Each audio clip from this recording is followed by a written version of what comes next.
여러분, 지금 이 순간 전 세계가 주목하는 놀라운 소식이 전해졌습니다. 한국의 작은 연습실에서 시작해 전 세계를 무대로 활약하고 있는 방탄소년단의 리더 RM이 29일 경주에서 열리는 아시아 태평양 경제협력체, 즉 APEC 정상회의의 CEO 서밋에서 기조연설을 하게 된다는 것입니다. 이게 얼마나 대단한 일인지 아시나요? APEC CEO 서밋은 아시아 태평양 지역 21개 회원국의 정상들과 글로벌 기업의 최고 경영자들이 한자리에 모이는 초대형 비즈니스 포럼입니다. 애플, 구글, 아마존, 테슬라 같은 세계적인 기업들의 CEO들이 참석하는 자리죠. 그런데 이런 자리에 K-팝 아티스트가 기조연설자로 서는 건 역사상 처음 있는 일입니다. 정말 전무후무한 사건이라고 할 수 있습니다. 생각해보세요. 불과 10여 년 전만 해도 한국 가수가 빌보드 차트 정상에 오른다는 건 상상도 할 수 없는 일이었습니다. 서구 팝 시장은 철옹성 같았고 아시아 아티스트가 그 벽을 뚫는다는 건 불가능에 가까웠죠. 그런데 지금은 어떤가요? 방탄소년단이 만들어낸 기적은 단순한 음악적 성공을 넘어서 한국 문화 전체의 위상을 완전히 바꿔놓았습니다. 이제 RM은 세계 경제를 이끄는 리더들 앞에서 K컬처의 소프트 파워에 대해 이야기하게 됩니다. RM이 발표할 주제는 APEC 지역의 문화창 조산업과 K컬처의 소프트 파워입니다. 소프트 파워라는 게 뭘까요? 조셉 나이 하버드대 교수가 만든 이 개념은 군사력이나 경제력 같은 하드 파워와 달리 문화와 가치관으로 세계에 영향력을 행사하는 힘을 말합니다. 한류가 바로 대표적인 소프트 파워죠. 드라마 한 편이, 노래 한 곡이 국가 간 외교보다 더 큰 영향력을 발휘할 수 있다는 걸 방탄소년단이 증명해 보였습니다.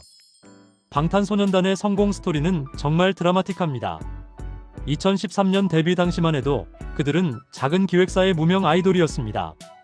대형 방송사의 문턱도 넘기 어려웠고 음악 방송 한 번 나가는 것도 힘들었죠. 하지만 그들은 포기하지 않았습니다.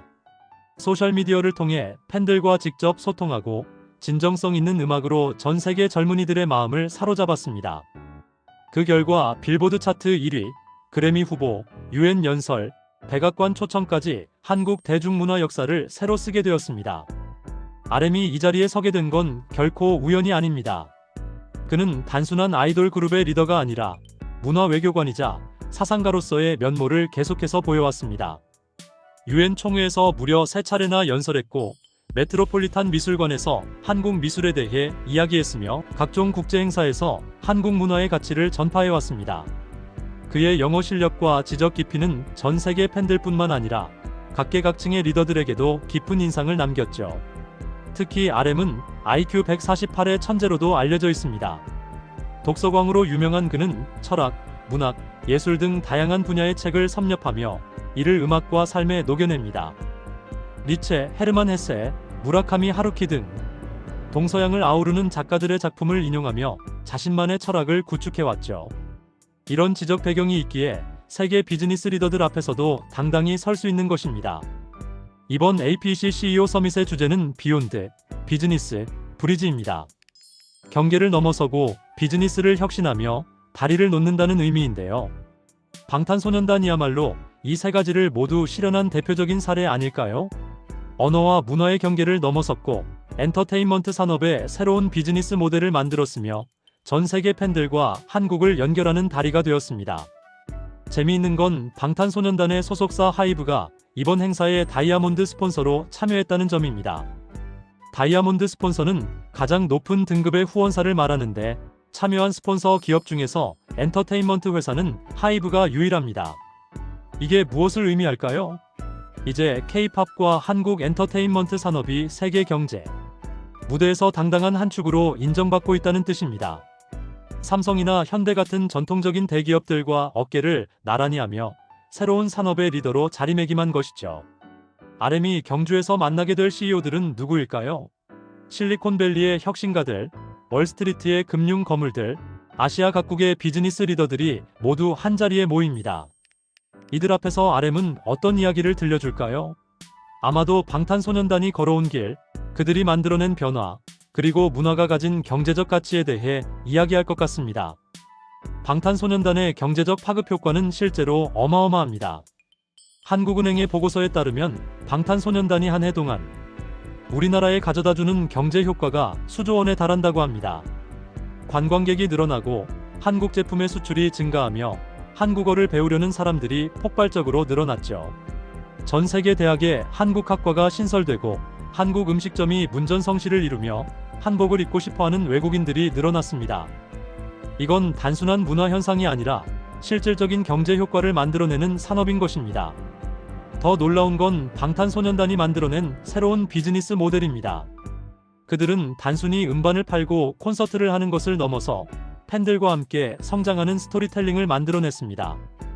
위버스 같은 팬 커뮤니티 플랫폼을 통해 전 세계 팬들을 하나로 연결하고 NFT와 메타버스 같은 새로운 기술을 엔터테인먼트에 접목시켰습니다. 이런 혁신적인 시도들이 전통적인 엔터테인먼트 기업들에게도 영감을 주고 있죠. RM은 아마도 영어로 연설을 할 것으로 예상되는데요. 그의 유창한 영어 실력은 이미 여러 차례 국제 무대에서 검증받았습니다. 특히 그가 사용하는 영어는 단순한 의사소통을 넘어서 철학적 깊이와 문학적 아름다움을 담고 있어서 듣는 이들에게 깊은 감동을 줍니다. UN 연설에서 보여준 러브 이어셀프와 스피크 이어셀프 메시지는 전 세계 젊은이들에게 희망과 용기를 주었죠. 이번 연설이 특별한 이유는 또 있습니다. 지금 전 세계 엔터테인먼트 산업이 큰 변화를 겪고 있는 시기라는 점입니다. 인공지능의 등장, 메타버스의 확산, 새로운 플랫폼의 부상 등 기술 혁신이 문화 산업을 근본적으로 바꾸고 있습니다. 이런 변화의 한가운데서 K-팝이 어떤 역할을 할 수 있을지 RM의 통찰력 있는 시각이 기대됩니다. 경주라는 장소도 의미가 깊습니다.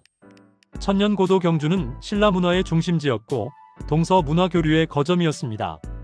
실크로드의 동쪽 끝이었던 이곳에서 21세기의 문화, 실크로드를 이끄는 RM이 연설한다는 건 역사적 상징성이 있죠. 불국사와 석굴암이 있는 이 도시에서 현대 한국 문화의 정수를 대표하는 인물이 세계를 향해 목소리를 낸다는 것은 과거와 현재, 전통과 혁신의 만남을 보여줍니다. RM의 이번 연설은 K-팝의 미래, 더 나아가 한국 문화 산업의 미래를 가늠해 볼 수 있는 중요한 순간이 될 것입니다. 세계 경제 리더들이 K-컬처를 어떻게 바라보는지, 앞으로 어떤 협력이 가능한지 새로운 가능성들이 논의될 것으로 보입니다. 어쩌면 이 자리에서 새로운 파트너십이 탄생하고 K-컬처가 세계 경제에 더 깊이 뿌리내리는 계기가 될 수도 있습니다. 무엇보다 이번 일은 한국의 젊은 세대에게 큰 메시지를 던집니다. 꿈을 크게 가지면 불가능은 없다는 것, 열정과 재능이 있다면 세계 무대의 중심에 설 수 있다는 것을 보여주는 살아있는 증거가 되는 거죠. 강남의 작은 연습실에서 밤새 춤을 추던 소년이 이제는 세계 경제 포럼에서 기조연설을 하는 문화 아이콘이 되었습니다. 29일 경주에서 울려 퍼질 RM의 목소리는 단순한 한 개인의 연설이 아닙니다. 그것은 한국 문화의 힘을 세계에 알리는 선언이 될 것이고 새로운 시대의 리더십이 무엇인지 보여주는 순간이 될 것입니다. 음악으로 세상을 바꾼 청년이 이제는 비즈니스 리더들에게 영감을 주는 연설자가 되어 무대에 섭니다.